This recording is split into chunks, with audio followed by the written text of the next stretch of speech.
নমস্কার, হরে কৃষ্ণ, রাধে রাধে। সকল ভক্তগণকে আমার কৃষ্ণ মহিমা শ্রী শ্রী রাধা মদন গোপাল জিও চ্যানেলে স্বাগত জানাই।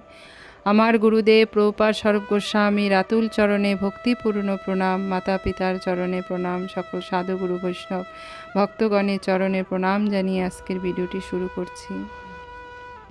আজকে আমরা আস্বাদন করব নারদের জন্ম কথন। শৌনকাদি ঋষিগণে কহে সুতবর, নারদের জন্মকথা শুনো অথপর। ব্যাসদেবে সম্বোধিয়া নারদ তখন, কহিতে লাগিয়া কথা জন্ম বিবরণ। বেদাদায়ী ব্রাহ্মণের ছিল এক দাসী, তাহার গর্ভেতে আমি জন্মিলাম আসি। মাতা মম দাসী ছিল, আমি দাসী সুত। শুনো শুনো সে কাহিনী অতীব অদ্ভুত। বর্ষাকালে একদিন ঋষি সমুদয়, চাতুর্মাস্য ব্রত লাগি সমবেত হয়। সে সময়ে মুনিগণ এই ব্রত তরে, একত্রে রহেন সবে বহুদিন ধরে। ব্রতের সাহায্যে হেতু জননী আমায়, নিয়োজিত করিলেন মুনির সেবায়। যদিও বালক আমি ছিল বুদ্ধিবল, চঞ্চলতা লোভকীরা তেজিন সকল। পালিতাম সাধু আজ্ঞা সদা এক মনে, না হতো অধিক কথা তাহাদেরও শনে। হেরিয়া স্বভাব মোর জ্ঞানী ঋষিগণ, ভালোবাসি করিতেন দয়া বিতরণ। একদা উচ্ছিষ্ট রাখি সেই মুনিগণ, কহিলেন আমারে তা করিতে ভোজন। তাহাদের আজ্ঞা মতে করিনু ভোজন, আছিল যতেক পাপ হলো নিবারণ। সেই দিন হতে পাপ হলো সব দূর, ধর্মে অভিরুচি মোর জন্মিল প্রচুর। ঋষিগণ হরিগুণ করিতেন গান, শুনিয়া হতাম মুগ্ধ জুড়াতাম প্রাণ। শ্রবণে হইল হৃদয়ে শ্রদ্ধার উদয়। আমাদের হৃদয়ে কখন শ্রদ্ধার উদয় হয়? যখন আমরা হরির গুণগান শুনি, তখন আমাদের হৃদয় মুগ্ধ, প্রাণ জুড়ায়, তখনই আমাদের শ্রদ্ধার উদয় হয় হৃদয়ে। তাই শ্রদ্ধা বসে নারায়ণে প্রীতি উপজয়, নারায়ণে অনুরাগ জন্মিল আমার। বুঝিলাম ব্রহ্মময় জগৎ সংসার, আমি প্রপঞ্চিত হলো এই জ্ঞান। আমি সাক্ষাৎ ব্রহ্ম, আমি ভগবান, অবিদ্যার বশে সদা করিতেছি ভুল। আপনারে ভাবি সদা দেহধারী স্থূল। কি সুন্দর নারদ মুনি বুঝিয়েছেন জন্মের নীলা কথা দিয়ে। অবিদ্যার বশে আমরা সব ভুল করি। আপনারে ভাবি দেহধারী স্থূল। বর্ষা শরতে সেই মহামুনিগণ, করিতেছে হরিযশ গীত সংকীর্তন। গীতে মোর হৃদি মাঝে ভক্তি জন্মিল। ভগবানের গুণগান শুনতে শুনতেই আমাদের হৃদয় মাঝে ভক্তি জন্মায়। রজতম গুণ তাহে বিনষ্ট হইল। যখনই আমাদের হৃদয়ে ভক্তি জন্ম নেয়, তখনই রজতম গুণ বিনষ্ট হয়ে যায়। পাপ শূন্য হয়ে আমি বিনয়ের সনে, দিবারাত্র সেবা করি সেই মুনিগণে। যার জন্য আমার হৃদয়ে ভক্তি সঞ্চয় হলো, তাকেই সেবা করে যায়। তাই নারদ মুনি সেটাই বলল।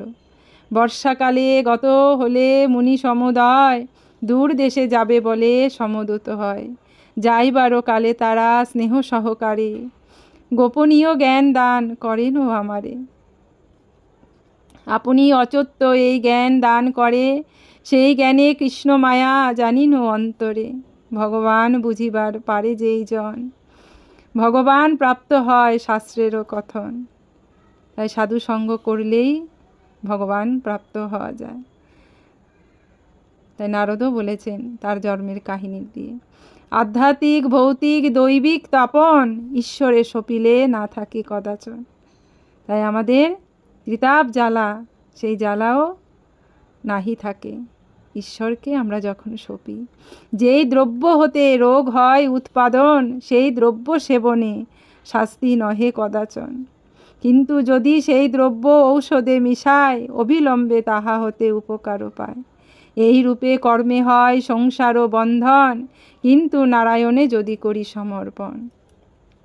এ ভুবনে তবু প্রভু ভয় নাহি আর, অবশ্যই আত্মা তবে হইবে উদ্ধার। হরি বল। যদি বলো কোন কর্ম সপিব ঈশ্বরে, নিরাকার সেই ঈশ্বর সপিবা কি করে। জ্ঞান আর ভক্তি মাত্র ঈশ্বর কারণ, আছে মাত্র দুই কর্ম বেপিয়া ভুবন। সেই কর্ম সাধুজনে করি আচরণ, বাসুদেবে করে সবে কর্মেতে স্মরণ। যদি বলো কেমন এতে করিব পূজন, কিবা মন্ত্র কিবা নাম ধরে সেই জন। আছয়ে তাহার মন্ত্র শাস্ত্রে নিরূপণ, শুনো মহামুনি ব্যাস হয়ে এক মন। বাসুদেব তুমি সংকর্ষণ রূপে আছো ব্যাপী কর্মভূমি। কল্পনা করিয়া রূপ করি নমস্কার, মায়ামগ্ন আছি আমি করহ উদ্ধার। এই জগতে আমরা সবাই মায়ামগ্ন হয়ে আছি, তাই করহ উদ্ধার। এই মার্ত মূর্তি ভাবি যে করে সাধন, যথার্থই সেই জ্ঞানী শোনো তপোধন। এই রূপ কার্য আমি করি অনুষ্ঠান, জ্ঞানেরও ঐশ্বর্য মোরে হরি করে দান। হরি বল। সন্তুষ্ট হইয়া তিনি মম হৃদয়স্থলে, ভক্তি প্রীতি রূপ ধন দিলেন কৌশলে। রাধে রাধে। কবে সেই ধন আমরা উপার্জন করতে পারবো? তাই ভক্তি প্রীতি রূপধন দিলেন ও কৌশলে। হরি ভক্তি প্রীতি বিনা কি ধন আছে এই জগতে, উদ্ধার করিতে পারে এই সংসার হতে। শুনো ব্যাস করে মন হরি নামে স্থির, হেরিবে হরিবে তুমি অন্তর বাহির। শ্রীহরির মহাযশ করহ কীর্তন, গুছিবে সংসারের মায়া তুষ্ট হবে মন। জ্ঞানীগণ করে ইচ্ছা হরিরে জানিতে, গাও হরি নাম ব্যাস অভিহিত চিতে। সুবোধ রচিল গীত হরি আশা করি, তেজিয়া অনিত্য মায়া বল হরি হরি। হরি বল। রাধে রাধে। আপনারা অডিতে লাইক শেয়ার সাবস্ক্রাইব করবেন, কমেন্ট করবেন। ভগবানের কৃপায় সুস্থ থাকবেন, ভালো থাকবেন, যেন আমরা সবাই ভালো সুস্থ থেকে যেন হরির গুণগান করতে পারি, গাইতে পারি। রাধে রাধে। হরি বল।